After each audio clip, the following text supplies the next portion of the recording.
bertemu dengan ridho dan rahmatnya fil firdausil a'la. Mudah-mudahan Allah jadikan pondok pesantren Irsyadul Ibad ini maqalan min ma'akil bayani wal iman. Allah jadikan manarotan min manarotil ilmi wal ma'rifat. Allah jaga para kiai, Allah jaga keluarga kiai, Allah jaga para santri. Allah berikan kemudahan kepada para wali santri untuk mendapatkan ma'isyah agar anak-anaknya tenang belajar di pesantren. Dan kepada semua muhibbin, orang-orang yang mencintai dan membantu pesantren ini, mudah-mudahan Allah mudahkan semua urusan mereka, baik itu urusan dunia maupun urusan akhirat. Assalamualaikum warahmatullahi wabarakatuh.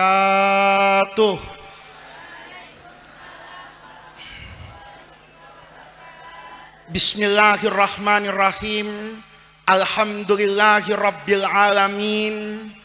Wassalatu wassalamu ala asyrafil anbiya'i wal mursalin wa ala alihi wa sahbihi ajma'in, amma ba'du. Segenap para alim ulama yang saya muliakan, para kiai, para ibu nyai, para asatidzah, para tokoh masyarakat, saya mohon maaf tidak menyebutkan nama beliau satu persatu, tetapi tidak mengurangi rasa hormat dan takzim kita semua kepada beliau-beliau pengasuh pondok pesantren Irsyadul Ibad beserta seluruh keluarga besar dan zuriyah al-maghfurlah Kiai Haji Muhammad Royani Jamil yang saya muliakan, pejabat-pejabat pemerintah yang hadir pada kesempatan hari ini, para wali santri, para santri, Bapak Ibu, hadirin hadirat sekalian yang saya muliakan. Hari ini saya merasa berbahagia, saya merasa terharu mendapat kehormatan untuk hadir di pesantren ini, menghadiri dua acara yang luar biasa. Yang pertama adalah haul, yang kedua adalah wisuda khataman. Saya hadir ke sini, ketiga tema acaranya saya baca, itu berupa haul guru-guru kita semua. Saya itu merasa bangga, merasa terharu betapa agama yang dibawa oleh Rasulullah Shallallahu Alaihi Wasallam ini bisa dijaga, ditumbuh kembangkan dan dipahami oleh para leluhur kita dengan pemahaman yang benar. Hari ini ya saya tidak tahu di Jambi, tapi di banyak tempat di negeri ini, utamanya di kota-kota besar, saya bertemu dengan beberapa kaum muslimin yang saya tidak tahu dari siapa mereka belajar, sanad keilmuannya bersambung kepada siapa, tetapi memiliki pemahaman yang salah dan pemahaman yang sempit terkait beragama.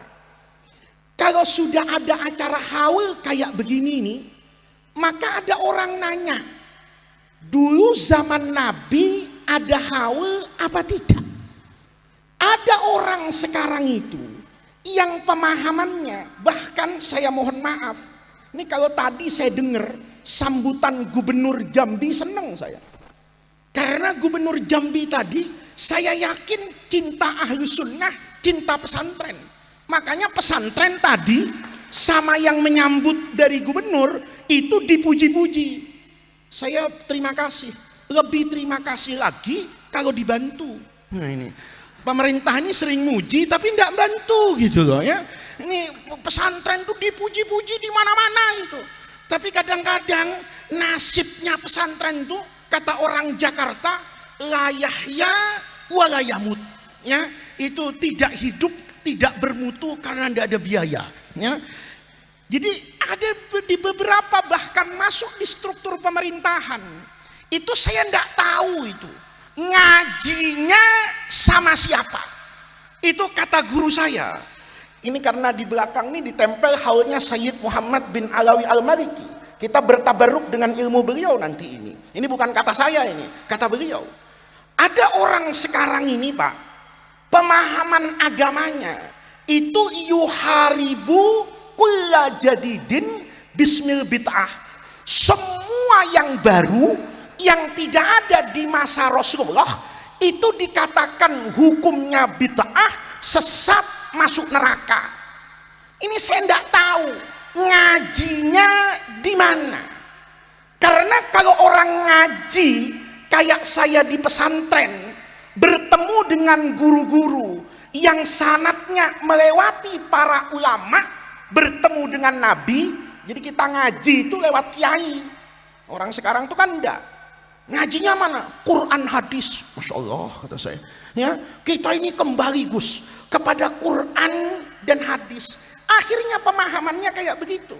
Tapi ilmu yang kita dapati Pak dari kiai-kiai itu menjelaskan loh, agama ini harus ada yang niru Rasulullah 100%.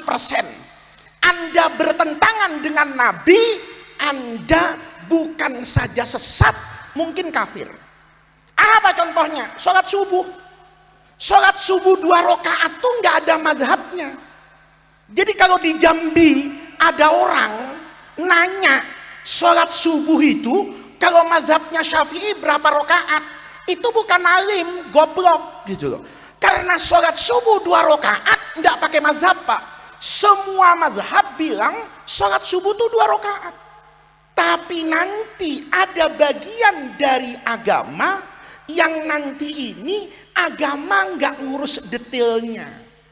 Kalau Bapak tanya haul ini, apa pernah ada zaman Nabi? Ya enggak ada. Pernah Nabi haul istrinya Ummul Mukminin Sayyidah Khadijah, terus Nabi bikin panitia, ketua panitianya Sayyidina Abu Bakar, konsumsi dan amplop penceramah Sayyidina Utsman yang duitnya banyak, ya kan? Terus nanti kepala keamanan yang ngatur itu Sayyidina Umar, kemudian nanti konsumsinya Sayyidina Utsman, mau itu hasanah Sayyidina Ali gitu. Nggak ada hal seperti ini. Zaman Nabi nggak ada, zaman sahabat nggak ada, zaman Imam Syafi'i juga nggak ada. Pernah Imam Syafi'i bikin haulnya Imam Abu Hanifah? Nggak ada Pak. Tapi bukan berarti kalau nggak ada itu kemudian bukan dari agama. Kalau orang ngaji agama nanti tahu hal ini aslinya bukan agama, tapi sekarang menjadi bagian dari agama dan itu bukan ngarang. Ini kalau pakai usul fikih kelamaan Pak, ya. Tapi kalau pakai cerita gampang Pak. Ini sabar dulu ya Pak, ngaji beratnya 2 menit aja. Ya, nanti setelah itu agak ringan Pak. Dulu saya ngaji, kata guru saya, karakteristik Islam ini kan hidup sepanjang masa Pak. Persoalan apa saja hari ini itu ditanya perspektif Islamnya, belum tentu ditanya perspektif agama lain. Agama samawi ini yang dapat wahyu dari Allah yang sekarang tersisa masih 3 Pak. Ada agama Yahudi, pengikutnya masih banyak, Tauratnya masih ada. Ada agama Nasrani dalam paham Islam, itu kitabnya masih ada Injil. Ada umat Islam dengan Quran. Tapi belum pernah ada waktu pilkada Injil di bawah kampanye, itu nggak ada. Tapi Quran di bawah kampanye sering itu. Yang senyum ini paham betul kayaknya. Ini pengurus NU ini paham betul. Ya. Yang iya Pak. Nanti ya, kan coba gubernur itu, bupati itu kalau sudah mau kampanye itu rajin sowan sama kiai.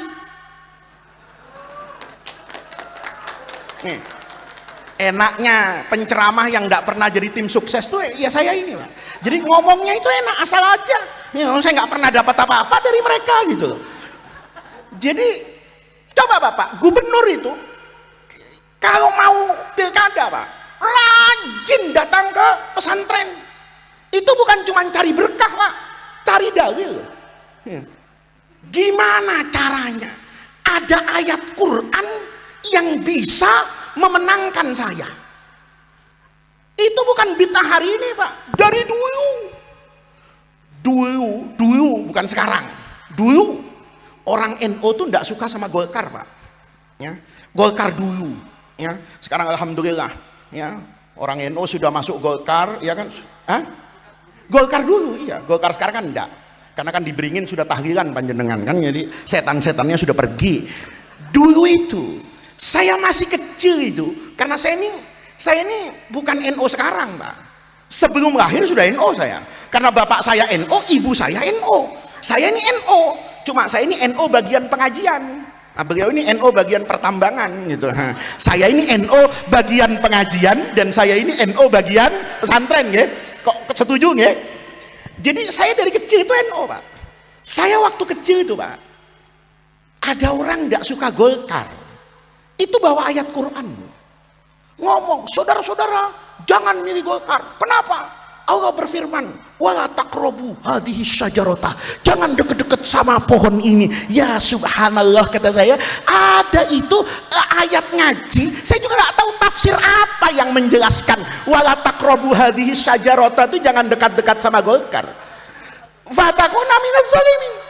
Nanti waktu reformasi awal, persaingan antara Gus Dur sama Bu Megawati, itu ada orang supaya ndak milih PDIP, itu keluar ayat Quran, innallaha ya'murukum antadbahu. Jadi Baqarah itu disembelih bukan dicoblos. Masya Allah, kok bisa ya agama ini ketemu di mana-mana? Lo betul kan? Kan ndak ada orang nyari ayat Injil untuk pilkada. Apa ada nyari ayat Taurat untuk pilkada? Wong kurbannya presiden hari ini itu masih dicari-cari logika fikihnya Pak. Ini bener nggak sih presiden pakai APBN itu halal apa haram? Gitu. Nah, ini yang tepuk tangan ini biasanya yang bermasalah sama pemerintah ini. Ini biasanya yang belum bayar PBB ini ya, nggak dapat bansos ya kan, nggak suka MBG, ini biasanya tepuk tangan nih. Ya. Saya udah paham ceramah di mana-mana itu, nggak usah ditipu. Ini kayaknya banyak kecewa sama pemerintah, tepuk tangan ini. Ya. Nah, yang nggak tepuk tangan ini biasanya punya SPPG Pak, biasanya ya. Untung nggak ditangkap kayak bosnya semalam itu di Jakarta. Nah, ini maaf ya sambil ketawa ini kan karena siang ge. Jadi bapak-bapak, Islam itu memang hebat Pak. Sampai hari ini itu ayatnya diperbincangkan, hadisnya diperbincangkan, diskursus tentang keislaman itu berkembang terus. Maka saya dulu nanya sama guru saya, kok bisa guru Islam itu hidup sampai hari ini? Nih kata guru saya, karena Islam itu didesain dari awal oleh Allah. Ini punya konsep. Ini kalau ngaji usul fikih sebentar aja, ini usul fikihnya semenit aja saya minta ya, supaya anda percaya kalau saya kiai gitu aja ya. Kalau saya enggak pakai usul fikih kan ragu nih ketua PCNO nih kan, ini kiai apa bukan kan gitu. Jasnya kan hebatan beliau kan gitu. Dalam ilmu usul fikih itu ada konsep namanya as-sawabit wal mutaghayyirat. Ada konsep namanya al-usul dan namanya al-furu'. Al-usul itu pokok agama, karakternya sawabit nggak berubah. Yang satu namanya furu'. Furu' ini karakteristiknya mutaghayyirat. Nih, apa contohnya? Banyak. Bapak lebaran kemarin, sebelum lebaran selesai puasa bayar zakat fitrah kan Pak? Bayarnya pakai apa? Beras. Saya punya guru dulu di Irak, itu bermazhab Imam Abu Hanifah, itu bayarnya pakai uang. Kalau orang paham itu nggak ribut. Yang tidak boleh berubah itu zakat fitrahnya. Alat bayarnya itu bergantung pemahamannya. Imam Syafi'i lihat kurma, taunya makanan pokok. Kata Imam Syafi'i, kurma itu mayuddakharu mayuktatu wa mayuddakharu, dijadikan makanan pokok dan bisa disimpan.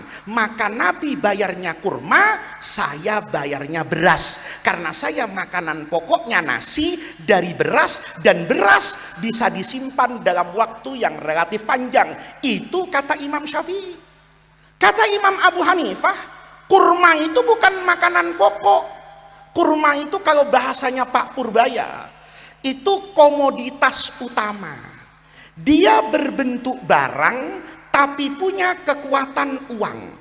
Nih, saya bisa pidato gini karena kemarin diundang Astra, Pak. Saya ceramah di perakitan mobil itu loh, ya. Ini ingat ya, saya nggak dibayar sama Astra loh untuk endorse Daihatsu sama Toyota nih. Saya di Jakarta itu, Pak, di Cikarang, itu ngelihat, Pak, industri perakitan mobil. Jadi habis ceramah di tukang-tukang mobil itu, Gus mau lihat mobil dirakit, mau. Saya lihat nih, ada produk sama, Pak. Namanya Avanza, yang satu Xenia. Itu kalau kita lihat sama, Pak. Asal tipenya sama, Avanza G dengan Xenia G itu sama. Harganya pun sama, komponennya sama. Tapi kalau Bapak pakai setahun, terus Bapak jual, lebih mudah menjual Avanza daripada menjual Xenia. Harganya nanti lebih tinggi Avanza daripada Xenia. Tolong ceramah saya ini nanti dipotong ya. Potongannya kasih ke saya ya. Saya mau kasih Auto 2000 ini, saya endorse loh di Jambi ya. Paling enggak saya pulang ke Jakarta ya dapatlah Innova kan gitu kan. Innova yang bensin, Pak, yang baru. Saya nggak mau dikasih Fortuner sama Pajero, sekarang solarnya mahal. Ya ini bapak-bapak, kenapa kok kayak begitu? Karena orang Indonesia itu lebih suka punya Toyota daripada punya Daihatsu. Bapak boleh punya mobil mewah buatan Jerman, Mercedes, itu Bapak mau jual seminggu belum tentu laku. Kenapa? Orang miskin bisa beli, tidak bisa merawat, STNK-nya 50 juta setahun, sementara orang kaya gengsi beli mobil bekas. Maka Bapak punya Mercedes, butuh uang, itu harus baca Yasin Fadilah untuk laku, Pak. Tapi Bapak bawa Avanza ke Jambi, nggak usah baca Bismillah, laku, Pak. Kenapa? Karena dia dicintai. Maka Avanza itu lebih memiliki nilai ekonomi daripada Xenia. Paham, Pak? Itu cara pandang Imam Abu Hanifah terkait dengan zakat fitrah. Jadi Bapak tidak usah ribut. Ini setiap akhir Ramadan nanya saya, Gus, zakat fitrah sah enggak kalau pakai uang? Itu aneh, nanya kayak gitu tuh tiap tahun. Saya bilang, apa enggak ada pertanyaan yang lebih penting buat negeri ini? Negeri ini masalahnya banyak, koruptornya banyak, aturannya tumpang tindih, masih nanya zakat fitrah beras atau? Coba lihat. Jadi itu namanya sawabit yang enggak boleh berubah. Zakat fitrahnya, alat bayarnya boleh. Nih, kalau orang paham kayak gini enak. Saya tadi alhamdulillah dari Bandara Jambi ke sini itu dijemput naik Alphard. Coba pemahaman agamanya salah, Gus. Dijemput pakai unta saya. Lah iya toh. Lah iya beneran, Gus. Kalau panjenengan ngirim saya tadi jemput di bandara pakai unta, saya nggak datang ke sini. Dan jangan coba-coba. Terus santrinya dalil sama saya, apa guru nggak tahu Rasulullah dulu kemana-mana naik unta? Tahu nak, lebih hafal saya dari kamu. Tapi masalahnya Nabi dakwah kemana-mana naik unta karena nggak ada Yamaha NMAX. Coba ada Honda PCX. Nah ini endorse lagi nih saya nih ya. Makanya saya sebut dua-duanya. Kalau saya sebut Honda saja turun harga saya nanti. Oh iki Kiai Honda iki. Nah, saya sebut Yamaha nih. Kalau waktu itu ada Honda PCX, Pak, mungkin ruwiya anin Nabi sallallahu alaihi wasallam annahu raqiba dzata yaumin Yamaha NMAX. Mungkin Rasulullah dulu kemana-mana naik NMAX. Jadi nggak usah ribut. Nanda tuh mau naik apa? Itu namanya furu. Anda pergi haji itu didorong sama Rasulullah untuk naik kendaraan supaya nanti di Mekah ndak capek, jangan jalan kaki dari Jambi. Bayangin kalau jalan kaki sampai ke Mekah dari Jambi sampai depan Ka'bah, Bapak digotong. Ya kan, masih hidup alhamdulillah Pak. Salah-salah Bapak masuk ke Masjidil Haram itu bukan mau tawaf, tapi as-shalatu ala rajuli rahimakumullah, mati dia. Kenapa? Karena dia jalan kaki. Lihat, itu namanya sawabit wal mutaghayyirat. Kalau paham ini Pak, itu jarang marah-marah. Jadi orang yang suka marah-marah, Islam Protestan. Pernah dengar Islam Protestan Pak? Hah? Kan ada orang sekarang tuh orang Islam tapi suka protes. Ada orang tahlilan protes, ya kan? Ada ibu-ibu hamil 7 bulanan ngumpulin yasinan protes, ya. Ada orang haul protes, ada orang maulid protes. Itu namanya Islam Protestan. Ya, ada Pak Camat nggak di sini atau Pak Lurah? Tolong Dukcapil daftarkan agama baru, ya kan? Itu agama Islam, tapi kalau suka protes tambahin Islam Protestan. Loh, kalau ngerti Pak, nggak protes. Saya dulu waktu belum ngaji itu juga suka protes Pak, ya. Saya suka nyalahin orang, suka merendahkan orang. Ternyata bukan orang lain yang salah, ilmu saya yang belum cukup, wawasan saya yang belum berkembang. Begitu pinter Pak, nggak nyalahin orang. Saya dulu Gus pernah punya dosa sama orang alim. Saya sampai ke Mesir, pertama kali saya ke Kairo itu tahun 98, mau puasa, mau Ramadan. Saya sampai di Mesir. Kan di Mesir itu banyak santri saya, kenalan saya sudah lebih dulu di sana. Jadi waktu mau puasa, anak-anak tuh ngomong sama saya, Gus, nanti terawihnya jangan di masjid. Loh, di mana kata saya? Di musola kecil itu dekat Wisma Indonesia tuh ada musola. Nanti kita terawih di situ saja. Namanya saya ndak paham, ya ikut aja. Malam 1 Ramadan dijemput saya, betulan diajak terawih ke musola itu, ndak ke masjid yang besar-besar yang ramai-ramai itu. Maka saya tanya, kenapa saya harus terawih di masjid ini, di musola ini? Jawab tuh, ya anak tadi itu, anu Gus, musola ini terawihnya mengamalkan hadis Ummul Mukminin Aisyah, riwayat Imam Bukhari. Dengar itu saya seneng Pak, karena menurut Ummul Mukminin Aisyah radhiyallahu anha, Nabi Muhammad itu kalau terawih itu terawihnya 8 rakaat, witirnya 3, jadi cuma 11. Dengar itu saya seneng, karena di rumah saya terawihnya 23 rakaat setengah jam. Nih, kalau ini cuma 11 rakaat, saya pikir 10 menit selesai, kan diskon 50% itu terawih, kan gitu kan. Maka saya terawih di situ Pak, seneng saya, alhamdulillah, bagus nih. Terawih cuma 11 rakaat, 10 menit selesai. Tahu-tahu rakaat pertama imamnya itu baca Al-Baqarah Pak. Ingat tuh ya, Al-Baqarah Quran, bukan Al-Baqarah tahlilan. Beda. Kalau Al-Baqarah tahlilan semenit selesai. Mau alif lam mim depannya dicomot ayat kursi tengah, ujungnya amanah Rasul, fangsurna ala qaumil kafirin. Itu Al-Baqarah tahlilan. Ini yang dibaca Al-Baqarah Quran. Masya Allah, 1 rakaat itu Al-Baqarah. Rakaat kedua Ali Imran. Itu kalau dipraktekkan Gus di Jambi, insya Allah bubar terawih imamnya dibunuh orang itu. Minimal sendalnya diumpetin itu. Kenapa? Biar kapok gak datang lagi. Lama betul terawihnya itu. Jangan tanya rukunya itu lama. Saya sampai nguntung, ini berapa kali subhana rabbiyal azim ini berapa? Saya sampai lupa. Tadi sudah 50, 51, lama-lama sholat berikutnya saya penasaran. Saya baca sesuatu yang baik, tapi kata ulama makruh. Ini makanya Anda perlu ngaji. Ya, nggak boleh orang tuh nggak ngaji itu nggak boleh. Orang tuh harus dengar dari guru. Karena nanti ada pekerjaan yang sangat baik, tapi Anda letakkan di tempat yang salah, itu menunjukkan kebodohan Anda, bukan kesolehan Anda. Apa itu? Baca Quran waktu ruku. Bu, waktu ruku baca apa? Tasbih, subhana rabbiyal azimi. Jangan baca Quran.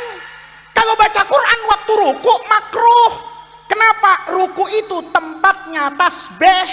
Kalau mau baca Quran tadi habis Fatihah. Kalau mau baca Quran sekarang. Ibu nggak ngapa-ngapain, baca Quran. Ini enggak. Lagi bengong, nggak baca Quran, nonton film Cina. CEO menyamar jadi kiai.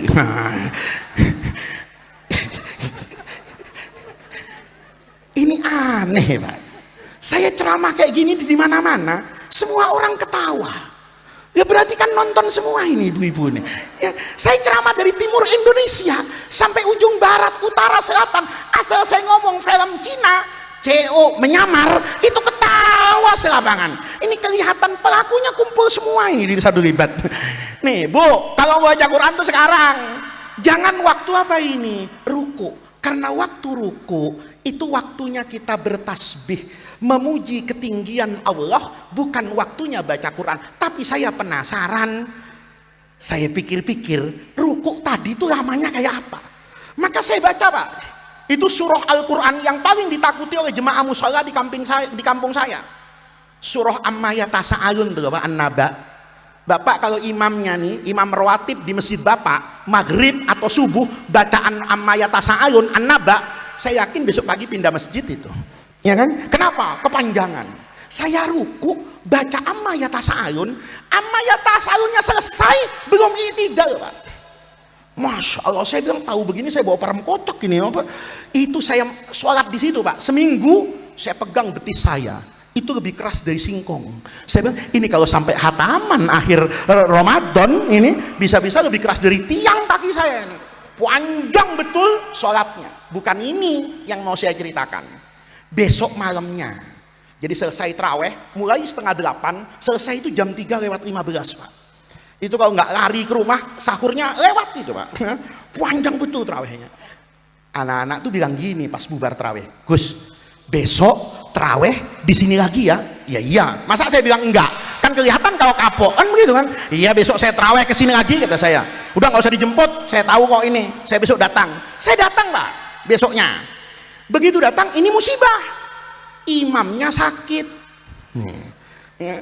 Imamnya itu sampai 7:30 itu nggak datang-datang. Kan dulu nggak ada handphone tahun itu kan. Kalau sekarang kan tinggal di handphone. Cari kartu, pinjam kartu, cari telepon umum. Bapak masih tahu nggak telepon umum yang pakai kartu, pakai koin itu? Kalau tahu udah tua, Pak. Karena sekarang udah nggak ada telepon itu kan. Cari ketemu di telepon nih. Rumahnya imam. Kata istrinya, imam sakit. Oh bingung, Pak. Kenapa? Ini imam biasa mimpin sholat rakaat panjang. Orang walaupun hafal Quran, Pak, tapi tidak biasa jadi imam rakaat panjang, nggak siap mental. Maka begitu imam sakit, ini pengurus musola pulang tuh panik. Yang Arab nih, Mesir, Saudi nih, banyak yang hafal Quran, nggak berani maju.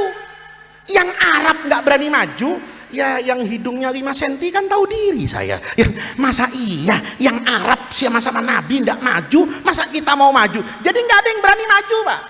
Ini bingung. Beda dengan di Jambi kan? Kalau di Jambi imamnya nggak datang aman.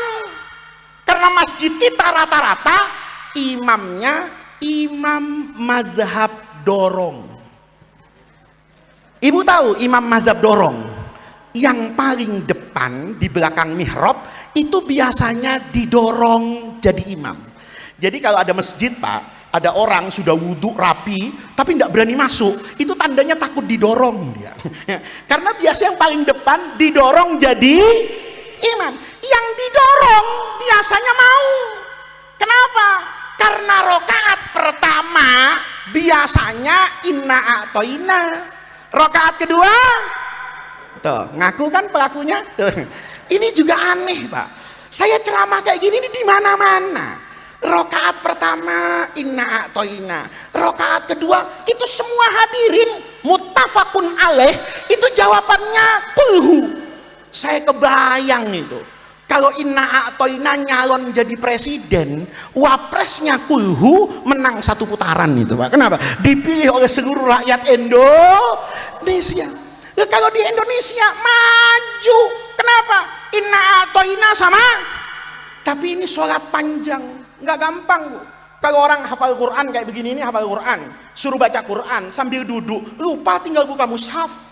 Tapi jadi imam itu butuh konsentrasi yang luar biasa dan hafalan yang kuat. Makanya orang kalau hafal Quran jadi imam, itu sholatnya biasanya mukanya itu lurus ke depan. Nih, jangan diprotes. Ada orang kurang ilmu. Ini imam nggak tahu sunnah. Sunnah itu orang sholat ngelihat tempat sujud. Ya bapak lihat tempat sujud juga belum tentu khusyuk. Siapa tahu lihat sarungnya orang. Ini cakep banget sarungnya ya. Ini kalau di Jawa merek BHS ini. Loh, kenapa di bawahnya ada Jokowi? Oh, ini sisa pilpres kan gitu. Loh, kok yang samping ada sarung merek Prabowo? Masya Allah. Memang Jokowi dengan Prabowo itu kalau sudah kampanye radhiyallahu anhuma, Pak. Waktu kampanye bagi-bagi sarung itu belum tentu khusyuk. Makanya bapak jangan suka protes. Yang lihat ke depan itu juga bukan berarti tidak usuk. Dia sedang visual, Pak, bolak-balik halaman Quran.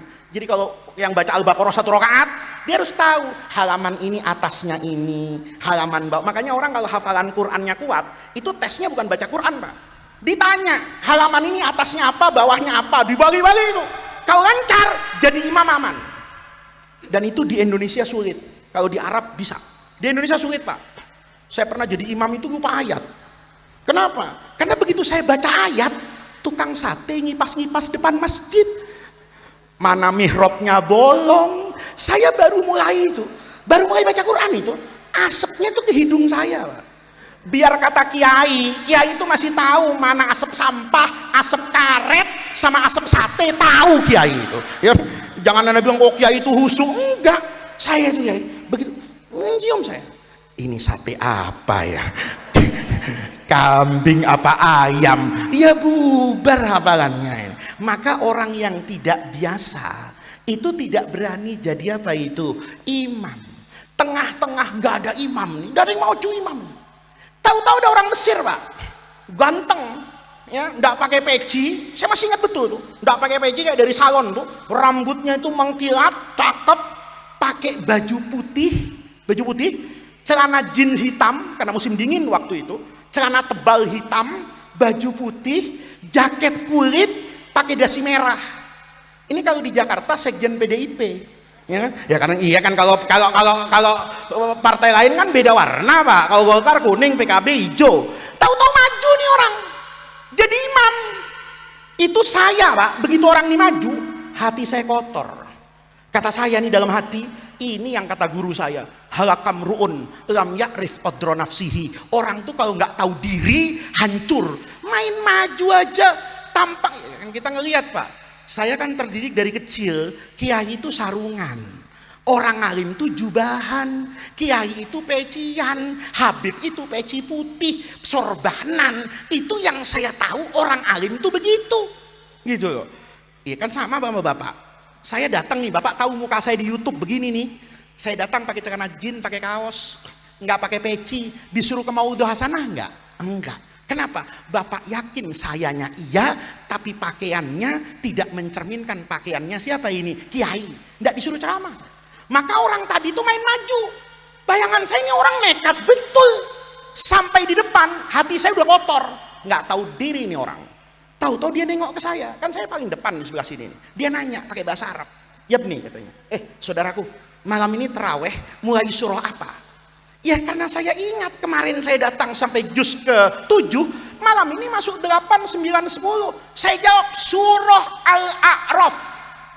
Itu mulut saya ngomong surah Al-A'raf, hati saya itu kotor, Pak.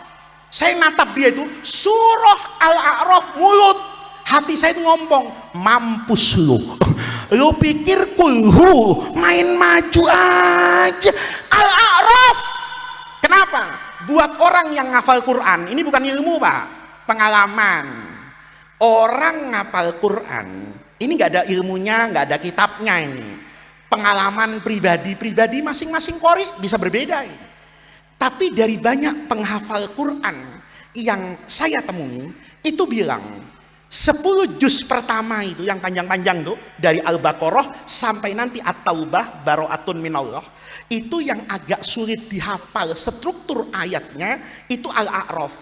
Makanya biasanya kalau 10 juz pertama Al-A'raf lancar, Al-Baqarah lancar, Ali Imran gampang, Al-A'raf tuh paling sulit. Yang kedua Ar-Rahman. Nih, bapak-bapak nih, ya, kalau baru ngapalin Ar-Rahman zuhur, nanti maghrib, jadi imam, jangan baca Ar-Rahman, Pak. Bisa-bisa bapak bisa memulai, tapi nggak bisa mengakhiri. Kenapa? Kebanyakan fabi ayyi ala'i rabbikuma, nanti makmumnya jadi dosa, Pak. Saya pernah sholat begitu, saya masbuk di belakang. Imamnya rupanya baru ngapal Ar-Rahman, mau pamer, baca Ar-Rahman, itu nggak selesai-selesai, muter di fabi ayyi ala'i rabbikuma tukadzibun, nggak selesai-selesai, 10 menit istighfar dia. Astaghfirullah, bismillahirrahmanirrahim, inna a'toina. Kan hati saya ngomong, dari tadi lu baca inna a'toina udah selesai kita sholat, kan begitu. Nah, itu hati-hati. Jadi kalau Anda nih baru ngapalin Ar-Rahman nanti pulang kampung, jangan praktekkan Ar-Rahman. Anda bisa muter-muter di Jambi, nggak sampai-sampai Anda ke Riau, kan begitu. Karena ayatnya mirip. Nah, saya ngomong begitu, Pak, mampus lu. Kenapa? Ini surah surat ini Al-A'raf nih. Tahu-tahu, Pak, 1 rakaat itu dia baca Al-A'raf itu lancar tanpa salah. Bukan cuma itu, mungkin merasa kurang panjang, Al-Anfal sekalian diselesaikan 1 rakaat itu. Malam itu intinya terawih itu surah Yunus semua ditabrak lah sampai juz 19, dia baca di depan 11 rakaat, hampir 10 juz Al-Quran lancar dibaca tanpa salah, Pak. Saya begitu salam kepikiran, ini siapa orang ini? Modelnya artis tapi dalemannya kiai. Kalau kiai sekarang enggak, luarnya kiai, dalemannya artis. Kan banyak kiai sekarang kalau diundang pasang tarit, ada manajemennya, ada DP, ada kiai itu kalau diundang pakai DP. Saya baru tahu ada kiai kredit itu. Oh, DP dulu, Pak, 10%. Nanti 2 hari sebelum acara lunas. Masya Allah, kata saya. Saya, Pak, kiai itu bisa dikredit nggak ceramahnya, kata saya. 24 bulan misalnya. Ini, Pak, orang tadi luarannya kayak artis, tapi hatinya ulama. Saya begitu selesai sholat, kepikiran saya. Saya tidak ingat sahur itu. Saya cari pengurus musola itu, saya tanya, Pak, itu siapa? Itu guru besar tafsir, hafal Quran dengan riwayat qiraat asyarah di Mesir ini. Beliau termasuk tokoh qiraat. Ya subhanallah, saya kejar itu orang, saya kejar, saya cium tangannya, Pak, depan mobilnya itu. Guru, tunggu dulu, saya minta maaf. Dia kaget, oh, nggak pernah ketemu, tahu-tahu minta maaf. Mana entah, katanya, kamu siapa, katanya. Saya orang Indonesia. Mengapain minta maaf? Kita pernah ketemu di mana? Nggak pernah, guru. Kita baru ketemu tadi dari Al-A'raf ini tadi nih, ya. Kita pertama kali itu, saya ini banyak dosa. Dosa apa udah, guru? Ini mau sahur. Pokoknya maafin dosa saya, ya. Ya sudah, benar. Saya maafkan. Lega saya. Kenapa? Saya nggak ngerti mana sawabit, mana mutaghayyirat. Pakaian tuh nggak ada agamanya, Pak. Peci ini nggak ada agamanya. Masa ada peci Islam sama peci kafir? Nggak ada. Jubah itu nggak ada agamanya. Nggak ada agamanya, Pak. Sarung ini jadi agama. Siapa yang mengagamakan sarung? Al-urfu. Tuh. Makanya dalam kaidah fikih itu namanya al-adatu muhakkamah. Kebiasaan tuh bisa dijadikan hukum. Biasanya orang NO sarungan. Ya, saya orang NO loh, Pak. Walaupun NO ribut, tapi ya sarungan tetap saya gitu kan. Saya ini orang NO. Tradisinya kalau NO sarungan. Nih, maka sarung itu jadi tanda kiai. Nih, kalau ada orang sarungan itu dianggap kiai. Gitu. Kalau ada orang serbanan itu dianggap alim. Yang menganggap alim tuh bukan agama. Memang ada. Ya. Ayat yang bilang kamu kalau sholat pakailah sarung, pakailah jubah, pakailah sorban, nggak ada. Agama bilang cuma satu, khudhu zinatakum inda kulli masjidin. Ini agama. Kalau ke masjid pakai zinah, baju yang paling pantas dan paling bagus. Buat Indonesia yang bagus itu sarungan. Buat Indonesia yang bagus itu pecian. Buat orang Arab Saudi, jubahan pakai gutroh. Nanti Bapak Jumatan ke Manchester, Pak.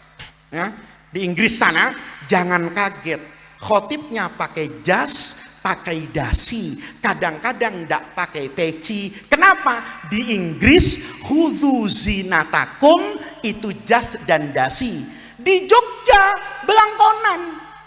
Saya dulu pertama kali ke Masjid Gede Kauman tuh kaget saya. Adik saya itu sekolah di Jogja, Pak.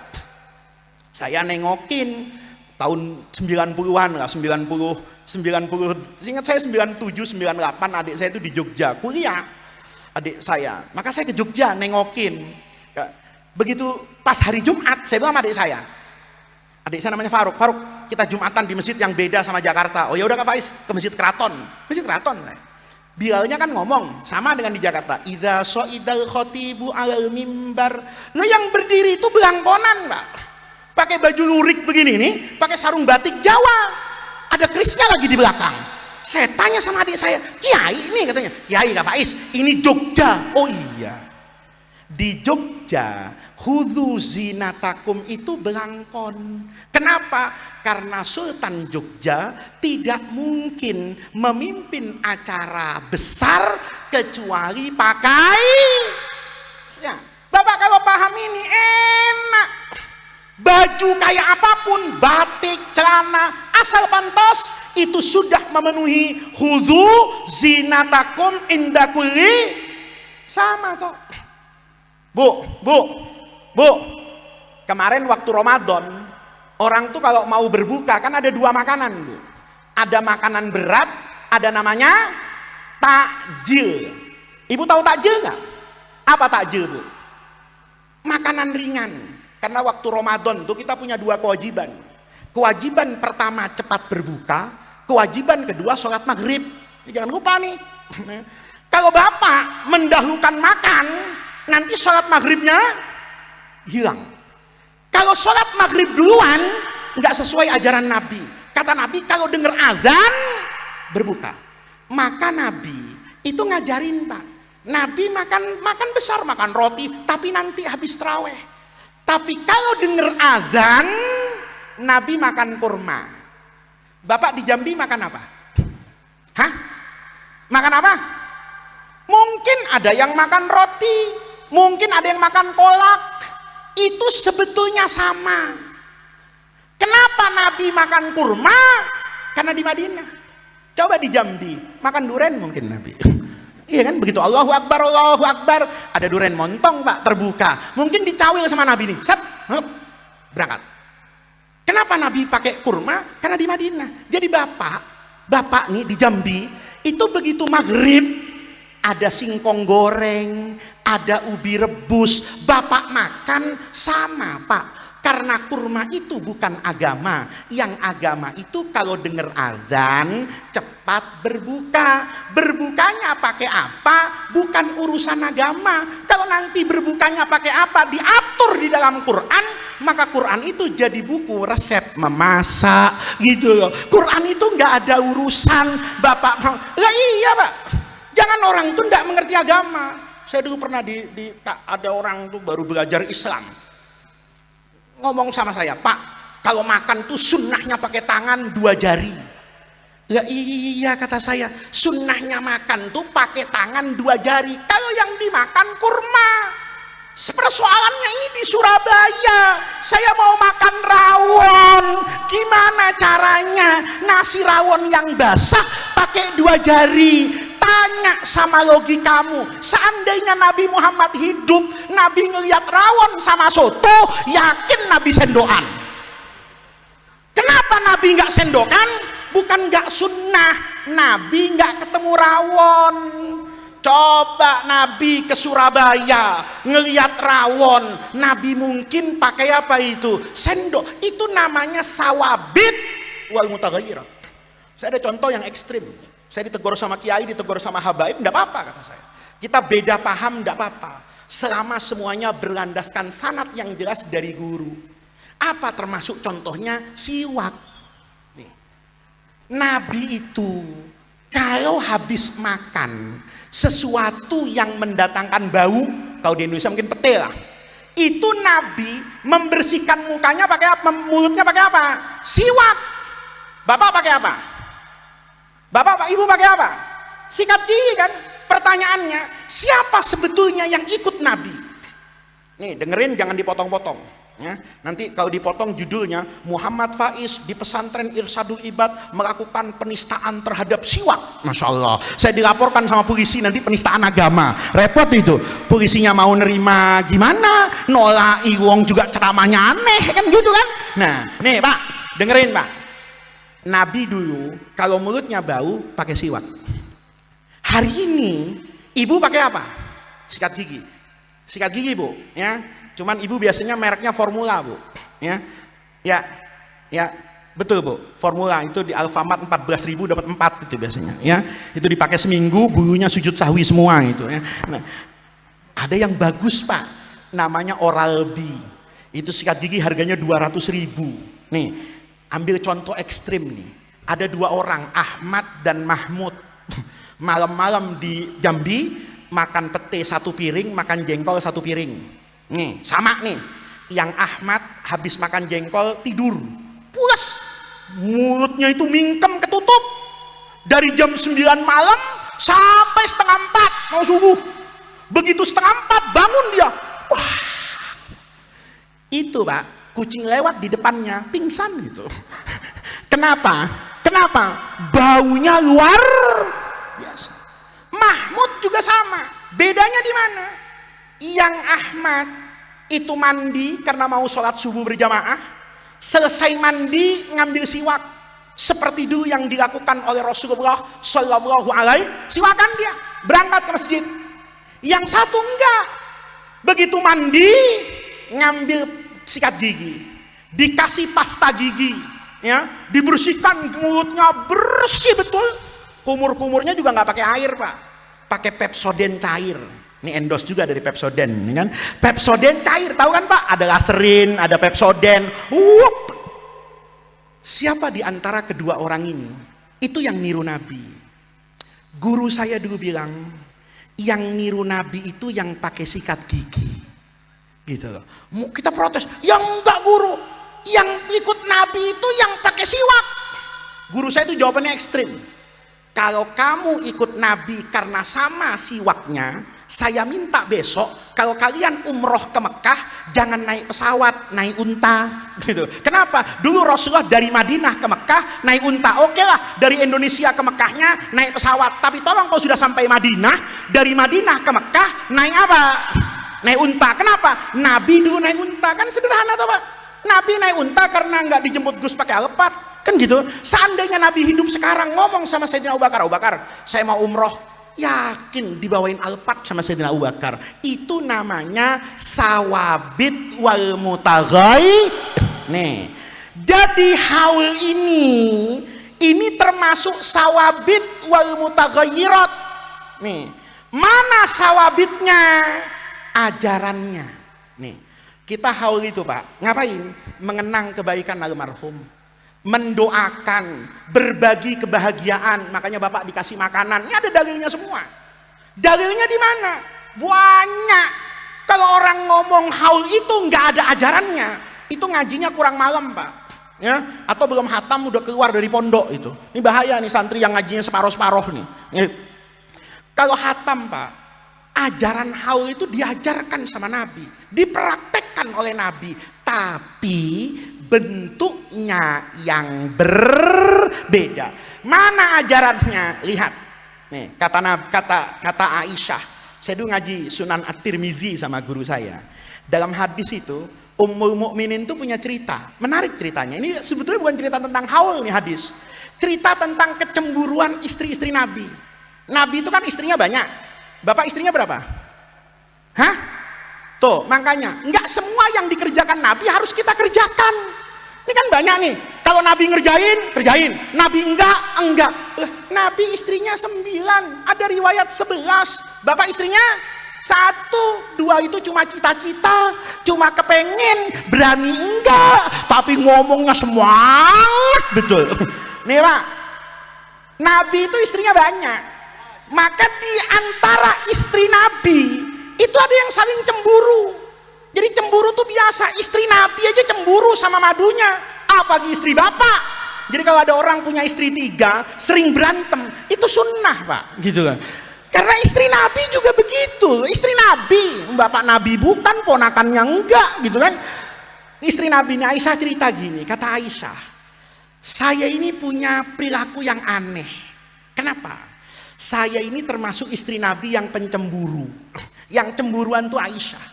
Tapi unik kata Aisyah tuh dalam hadis tuh, maghirtu ala ahadin min aswajin nabiyyi sallallahu alaihi wasallam maghirtu ala Khadijah wa ma ra'aituha. Menarik nih. Kata Aisyah, saya ini paling cemburu itu sama Sayyidah Khadijah. Wa ma ra'aituha, aneh. Padahal saya tidak pernah ketemu sama Khadijah. Saya jadi istri Nabi, Khadijah itu sudah meninggal, sudah nggak ada. Saya tahu Nabi punya istri yang gen DNA-nya Arab Quraisy cantik, namanya Ummu Habibah Ramlah binti Abi Sufyan, adiknya Muawiyah. Itu disepakati oleh orang Mekah, perempuan Mekah paling cantik tuh Ummu Habibah. Itu istri Nabi yang Arab cantik, saya enggak cemburu. Nabi itu punya istri, kata dia nih, yang cantiknya terkenal Bani Israel, namanya Sofia. Makanya ibu kalau lagi hamil itu kan yang dibaca surahnya 2, kalau nggak Yusuf, Maryam. Betul, betul. Saya pernah nanya itu, Bu, kenapa yang dibaca surah Yusuf dan Maryam? Jawabannya itu loh yang agak-agak berat saya. Biar anak saya yang ganteng kayak Nabi Yusuf, cantik kayak Zulaikha. Sulit pak. Ya, kalau Maryam cantik, Yusuf itu ganteng, itu keturunan Nabi Yakub, Bani Israel. Lah ibu kan keturunan Gajah Mada bu, gitu ya. Jadi agak-agak sulit bu ya. Tapi bagian dari cita-cita dan keinginan boleh. Nih, jadi terkenal nih pak, yang namanya Bani Israel itu kulitnya putih. Bapak ke Israel nanti. Coba tentaranya tuh cakep-cakep pak. Ya, saya waktu itu pernah ke sana pak, ke Palestina. Itu pas ada demo, yang jaga itu prajurit Israel. Bahkan yang meriksa paspor saya itu Israel. Saya tanya sama dia, kamu apa? Oh, saya tentara jaga keamanan. Saya mikir, ini kalau keamanan pondok saya yang ini, katanya, kiainya nggak ngaji, kata saya. Kenapa? Ada di pos security, oh cantik dong, putih gitu. Nah, ini pak, Sofia itu putih, Sofia itu cantik, tapi saya nggak cemburu, kata Aisyah. Maka karena Ummul Mukminin Aisyah ngomong gini, tabiin itu muridnya itu nanya, kok bisa begitu ibu? Ketemu enggak? Ya, kita juga bisa pak kayak Aisyah tuh. Sering kita tuh nggak pernah ketemu orang, tahu-tahu orang dimusuhin. Kenapa? Ngelihat status WhatsApp-nya. Ya, ibu-ibu nih bertiga berantem, A, B, C nih. A berantem sama B, C ini asalnya netral. Berteman dengan bertiga nih, tahu-tahu C ini ketemu sama B, foto dipasang di status WhatsApp. Yang A ngelihat, oh ternyata di belakang saya berkomplot dengan musuh saya. Kiai aja ada kok yang bermusuhan nggak pernah ketemu, tahu-tahu musuhan. Kenapa? Yang satu didatengin calon A, yang satu nggak didatengin. Kata Kiai, oh ternyata dia pendukung ini, nggak ketemu Kata Aisyah, saya nggak ketemu tapi saya nggak terima sama Khadijah. Maka muridnya tanya, kenapa bunda? Kan bukan yang paling cakep Khadijah, bahkan dinikahi oleh Rasulullah, itu usianya juga sudah apa itu? Tua. Yang muda Aisyah, yang cantik Sofia, yang menarik Ummu Habibah. Kenapa cemburu? Nih, li'annan nabiyya sallallahu alaihi wasallam. Karena Rasulullah itu, karena waktu Nabi hidup, yuksiru min zikriha. Nabi itu sering bercerita tentang kebaikannya Khadijah. Warubbama, yang tambah ngeselin saya nih kata Aisyah, warubbama, sampai-sampai Nabi itu kalau sedang cerita tentang Khadijah, dzabah syata, motong kambing. Makanya haul itu pakai kambing, ada dalilnya. Ya, kalau haul pakai singkong, ya ada dalilnya, dalil fuqara wal masakin gitu doang. Tapi kalau pakai kambing ada. Makanya tadi saya datang ke sini, saya percaya betul pondok ini orang alim. Karena begitu datang, saya sudah dikasih makan pak, daging kambing. Bapak belum ya? Belum ya? Ya belum Pak, kan beda makom. Masa sama? Yang duduk tenang sama yang ceramah, masa sama? Di mana keadilan Allah Pak? Ya, jadi Bapak itu tenang aja Pak. Manusia itu Allah ciptakan, makomnya itu berbeda-beda Pak. Ya, air mineral tuh, yang di depan Bapak itu harganya di toko paling 3.000. Tapi kalau di tangan kiai, itu harganya naik Pak. Ya. Yang ketawa pengalaman ini ya. Saya punya teman, Kiai. Ya, saya punya teman itu di Jawa Timur. Nggak pernah keluar rumah, Pak. Santrinya itu istiqomah 20. Jadi kalau nggak nambah, jadi kalau ada 20 nih nanti boyongan 2, 18, nerima 2. Santrinya tuh cuma 20. Nggak pernah kemana-mana. Saya kalau nggak pernah kemana-mana, bangkrut Pak. Ya, APBN saya tidak seimbang itu, APBD-nya itu ya, antara pendapatan dengan pengeluaran tidak bisa ini. Teman saya itu tidak pernah keluar rumah. Saya mikir, mobilnya bagus, rumahnya bagus, duitnya dari mana? Masa iya babi ngepet, kata saya, tidak mungkin kan, masa iya pasang lilin malam-malam mau kiai. Penasaran, saya ceramah di ujung Jawa Timur, dekat dengan rumahnya sana tuh, lewat ke Surabaya itu. Saya telepon Pak, 1:30 malam ini, karena pernah murid sama saya enak aja. Udah tidur kamu? Belum Gus, katanya. Saya mampir ya ke rumahnya ya. Iya Gus, katanya. Monggo, ahlan wa sahlan, seneng saya. Saya ke rumahnya Pak, jam 1 malam. Saya selidiki rumahnya, nggak ada yang aneh, nggak ada yang aneh, normal rumahnya. Tahu-tahu 2:30 malam, ada orang ngetok pintu, tok tok tok. Masuk ini orang ke rumahnya, langsung, anu Yai, istri saya sakit Yai, dokter sudah nggak sanggup, sudah saya bawa ke Australia Yai, sudah saya bawa ke ini, sekarang ada di rumah sakit Yai, kata dokter ya sudah, ya tinggal tunggu waktu, tolong Kiai ya, doakan supaya istri saya itu masih dipanjangkan umurnya. Ya sudah, tak doakan. Itu air mineral, orangnya yang bawa Pak, bukan kiainya nyiapin. Ini Kiai tolong doakan, dibuka sama Kiai, dibacakan doa. Doanya nggak saya bacakan sama Bapak, ini rahasia perusahaan. Nah kalau saya bacakan nanti Bapak kan nggak minta doa sama saya, baca sendiri, bangkrut saya kan. Ini rahasia perusahaan Pak. Ya kalau Bapak mau tahu doa apa yang dibaca nanti habis pengajian di belakang, monggo silahkan temuin saya sesuai dengan tradisi dan adat istiadat santri ke Kiai. Ya itu saya masuk Pak ke rumahnya 2:30 tuh ngetok-ketok, datang orang kayak gitu tuh, air mineral dibuka Pak, tutup, baca sholawat. Terima kasih Kiai, bahasa Madura itu matur sekangkong Kiai, katanya karena Indonesia Tabaguda kan itu Pak. Masya Allah, begitu pulang itu salaman sama Kiai, ngamplopin. Saya kalau amplop ini kan pakar Pak, saya tahu amplop yang sohih, yang doif, itu tahu saya ya tahu, bertahun-tahun saya megang amplop, nggak usah dihitung, dari jauh aja baunya saya udah tahu ini. Diamplopin Pak, jam 2:30 malam, karena ini pernah murid.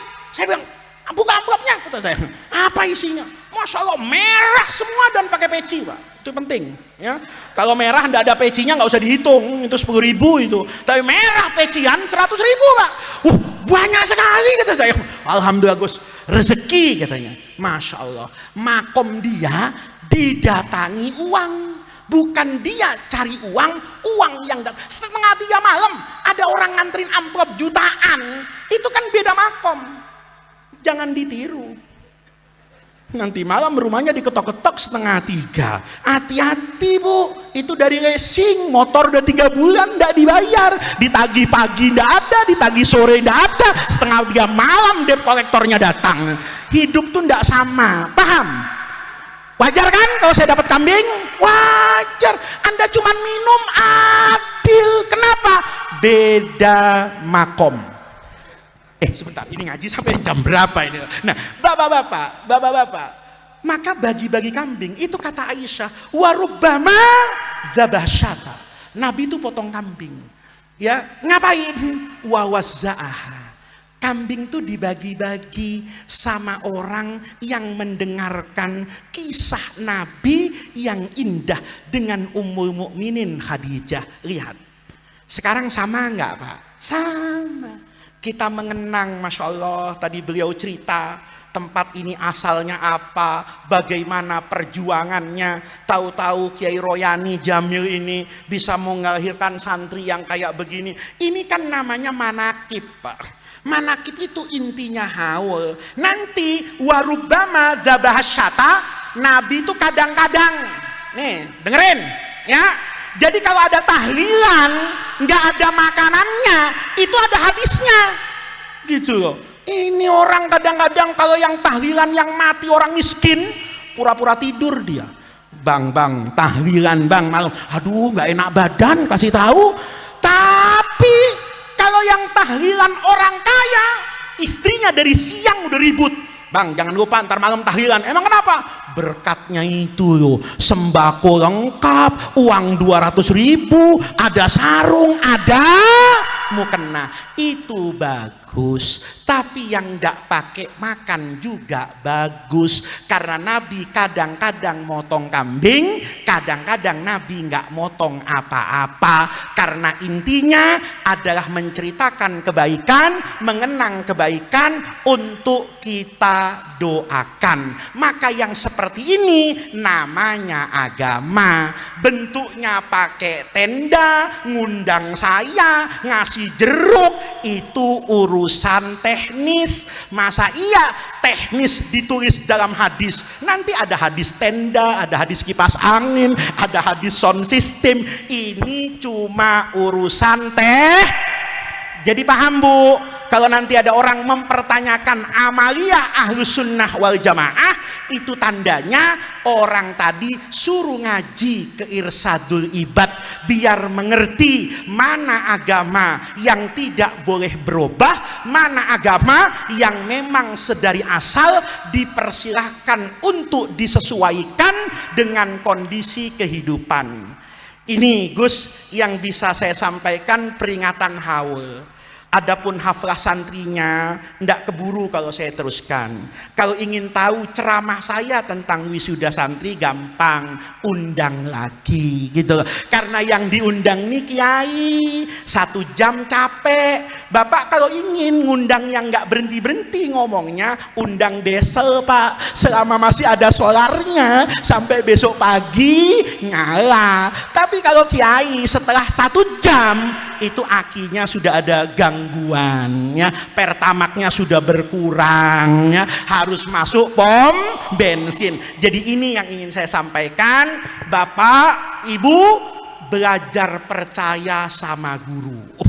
Kalau nanti ada orang menyesatkan, membid'ahkan ajaran yang dikerjakan oleh para kiai, jangan langsung ditelan mentah-mentah. Tidak mungkin kiai pesantren yang ilmunya bersambung ke Rasulullah kemudian mengada-adakan pekerjaan yang tidak diridhoi oleh Allah dan Rasulullah. Maka mudah-mudahan dengan peringatan haul ini kita dicatat oleh Allah Subhanahu wa taala sebagai mereka yang ikut menjaga amaliyah keagamaan yang diwariskan oleh para al-a'immah, yang diwariskan oleh para ulama. Mudah-mudahan hadirnya kita di pesantren apa? Mestinya yang doa ini yang lain. Supaya singkat ya.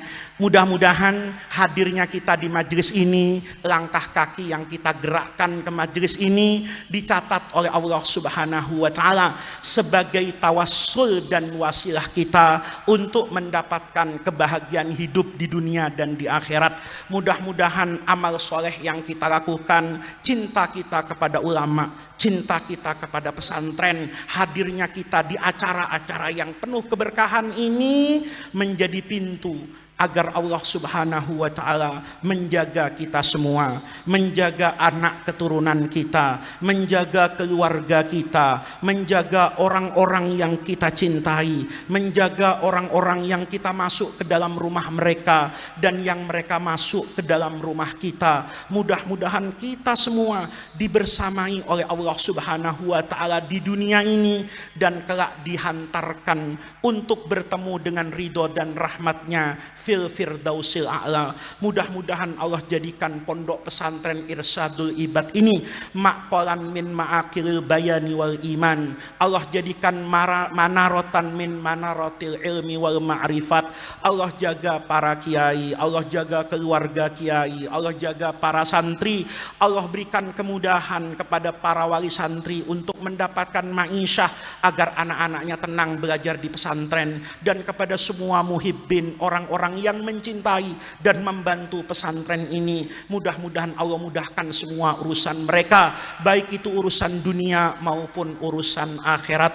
Ala hadhihin niyah wa ala kulli niyatin sholihah wa ila hadratin nabiyil mustafa Muhammadir Rasulillahi al-Fatihah.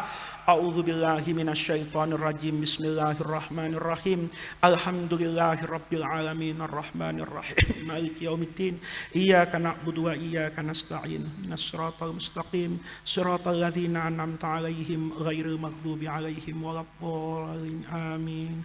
Allahumma bihaqqil Fatihah wa bisirril Fatihah wa bi karamatil Fatihah wa bi mu'jizatil Fatihah wa bi barakatil Fatihah wa bi jahi man unzilat 'alaihil Fatihah.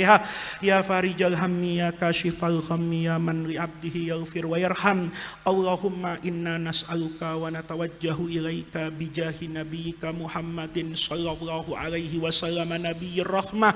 Ya Muhammad ya nabiyyir rahmah, inna tawajjahna bika ila rabbina fi qada'i hawaijina bi rahmatika ya arhamar rahimin. Ya arhamar rahimin irhamna, ya arhamar rahimin irhamna, ya arhamar rahimin irhamna. Rabbana atina min ladunka rahmah wa hayyi lana min amrina rasyada. Rabbana atina fid dunya hasanah wa fil akhirati hasanah wa qina adzabannar. Subhana rabbika rabbil izzati amma yasifun wa salamun alal mursalina walhamdulillahi rabbil alamin. Terima kasih atas undangannya. Saya mohon maaf apabila ada tutur kata dan perilaku yang di luar kewajaran dan kepantasan. Wallahul muwaffiq ila aqwamit thoriq. Wassalamualaikum warahmatullahi wabarakatuh.